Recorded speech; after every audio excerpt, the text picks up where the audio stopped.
Hello everyone, cooking with वृंदा में आपका स्वागत है। आज हम बनाएंगे साबूदाने वाली आलू की टिक्की। आइए शुरू करते हैं। इसके लिए हमने एक कटोरी साबूदाना लिया है। इसको हम 3 से 4 घंटे के लिए भिगो कर रख देंगे।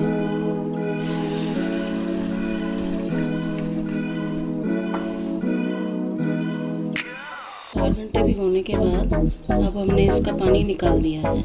अब हम इसकी रेसिपी शुरू करते हैं।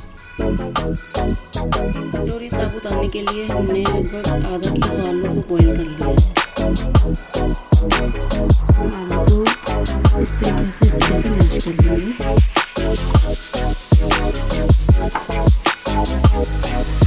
साबूदाना हमारा वैसे तो फूल चुका है, फिर भी इसको अच्छे से मैश कर लेंगे ताकि आलू में अच्छे से मिक्स हो सके।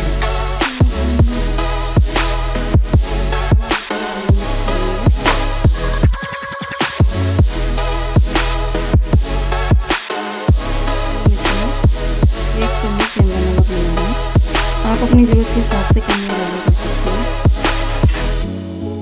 आधी चम्मच हमने लाल मिर्च पाउडर लिया है।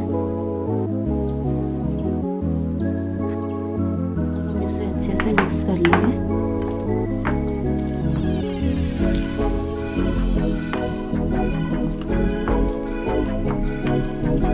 ये मिक्सचर टिक्की तलने के लिए तैयार है।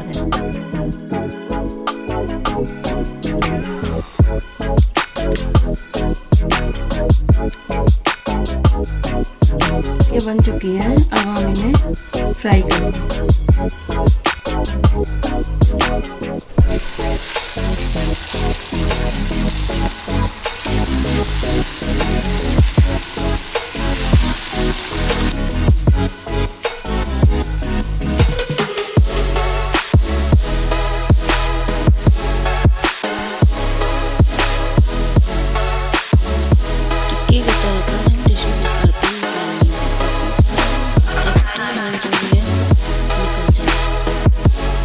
अभी तक अगर आपने मेरा चैनल सब्सक्राइब नहीं किया